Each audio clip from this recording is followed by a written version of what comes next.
Hello दोस्तों, इस वाले वीडियो में मैं आपको बताने वाला हूं कि शेंगेन वीज़ा पाने के लिए इनकम टैक्स रिटर्न का कितना योगदान है।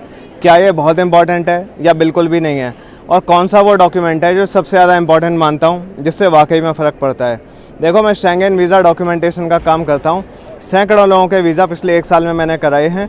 मेरे इस यूट्यूब चैनल के कम्युनिटी सेक्शन में जाके आप चेक भी कर सकते हो। और मुझसे अगर फाइल रेडी करवानी हो तो आप मुझे कांटेक्ट कर लेना। मेरा फ़ोन नंबर मैं इस वीडियो के डिस्क्रिप्शन और पिन की गई पहली कमेंट में दे के रखूँगा। मेरा नाम जितेंद्र शर्मा है। मैं जिस खूबसूरत स्क्वायर पे इस टाइम खड़ा हूँ, ये बेल्जियम की कैपिटल ब्रसेल्स का खूबसूरत ग्रैंड पैलेस स्क्वायर है। काफ़ी ब्यूटीफुल यहाँ पे घर हैं। वापस अपने उसी सवाल पे आते हैं, क्या ITR इम्पॉर्टेंट है? इसका जवाब है जी नहीं, इतनी इम्पॉर्टेंट नहीं जितनी आप समझ रहे हैं। कई ऐसे कंट्री हैं जिनके वीज़ा एप्लीकेशन में इम्पॉर्टेंट होती है, जैसे UK और भी कुछ जिनका मैं करता नहीं। लेकिन शेंगेन का मैं बता रहा हूँ, बहुत ज़्यादा वीज़ा करा चुका हूँ, इसलिए इस बात को जानता हूँ कि यहाँ पे इनकम टैक्स रिटर्न आपने कितना भरा है, वो टैक्स वाला था या नहीं था, इससे इतना फ़र्क नहीं पड़ रहा। मैंने अपने एक और वीडियो में बताया था कि मैंने अपने पिछले साल की जो ITR भरी थी, मतलब देखो ये वाला वीज़ा है ना, इससे पिछला जो मैंने अपना वीज़ा लिया था उसमें मैंने जो अपनी ITR लगाई थी, मैंने मात्र 35,000 रुपये सालाना इनकम की ITR लगाई थी। टैक्स का तो सवाल ही नहीं उठता। मतलब महीने की कमाई कितनी, 3,000 रुपये पर मंथ। क्योंकि उस पहले मैं प्रोफेसर हुआ करता था, तो मैंने जॉब छोड़ दी थी, रिटायरमेंट ले ली थी। तो 1 साल मैंने कोई काम नहीं किया उस पूरे फाइनेंशियल ईयर में। तो टोटल मैंने साल में कितना कमाया, फिक्स डिपॉजिट का जो ज़रा सा ब्याज था 35,000 रुपये। तो इतनी कम ITR पे जो बड़े बड़े वीज़ा का काम करने वाले लोग हैं, जिनके हिसाब से ITR बहुत इंपॉर्टेंट है, वो तो खारिज कर देते। लेकिन मैंने अप्लाई किया। मैंने 48 दिनों की आइटनरी दिखाकर इटली में वीज़ा अप्लाई किया और मेरा वीज़ा आ गया। और कभी भी मैंने इससे पहले कोई टैक्स वाली ITR से अपना वीज़ा नहीं पाया। ये मेरा चौथा वीज़ा है जो मैं ये ट्रिप कर रहा हूँ। और सैकड़ों मैंने वीज़ा कराएँ। इतने सारे लोग हैं, खासकर सेल्फ एम्प्लॉयड लोग, उनमें तो 95% से भी ज़्यादा लोग बिना टैक्स वाली ही ITR भरते हैं और उन सभी के वीज़ा आते हैं, उनको कोई दिक्कत नहीं आती। तो आपको भी नहीं आने वाली। आपको हो सकता है डाउट हो इस चीज़ को लेके, मुझे कोई डाउट नहीं है, क्योंकि मैं बहुतों के वीज़ा देख चुका हूँ। ITR इतनी इंपॉर्टेंट नहीं है। अगर आप टैक्स देते हो अच्छी बात है, हो सकता है कुछ थोड़ा बहुत फ़ायदा मिल जाए। लेकिन अगर आपने टैक्स नहीं भरा है ITR पे, तो उससे आपको कोई दिक्कत नहीं होने वाली।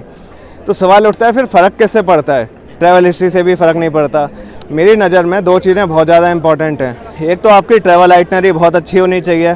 जो सिटीज़ आप दिखा रहे हैं उनकी टूरिज़्म इंपॉर्टेंस हो, सीक्वेंस लॉजिकल हो, और जिस कंट्री में आप वीज़ा अप्लाई कर रहे हैं उस कंट्री में सबसे ज़्यादा दिन हो।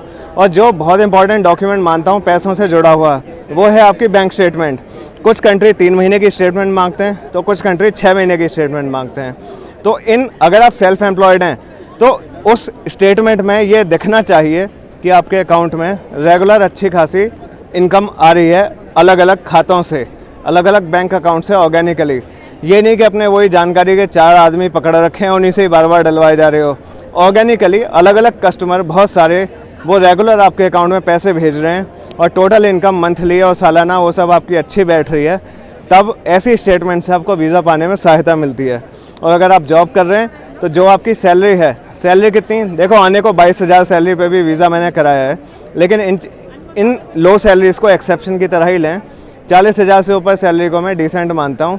60,000 से ऊपर अच्छे चांसेस होते हैं वीज़ा आने के, और मोर द बेटर। और ये जो सैलरी आप दिखा रहे हैं, अगर आप जॉब करते हैं तो ये सैलरी रेगुलर आपके अकाउंट में हर महीने आती हुई देखनी चाहिए।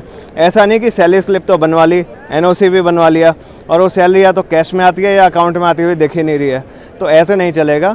तो बैंक स्टेटमेंट बहुत इंपॉर्टेंट है। ट्रैवल हिस्ट्री बिल्कुल भी इंपॉर्टेंट नहीं है, और ITR उतनी इंपॉर्टेंट नहीं है जितना आप समझ रहे हैं। टैक्स भरना तो बिल्कुल भी मैंडेटरी नहीं है वीज़ा पाने के लिए। सबके वीज़ा आ रहे हैं भाई। मेरे इस यूट्यूब चैनल के कम्युनिटी सेक्शन को चेक कर लेना, वहाँ देखना मैंने कितने वीज़ा कराए हैं। अगर आपको मुझसे शेंगेन वीज़ा की फ़ाइल रेडी करानी हो, बता देना, बहुत परफेक्शन से आपकी फ़ाइल रेडी करके दे दूँगा। मेरा नाम जितेंद्र शर्मा है।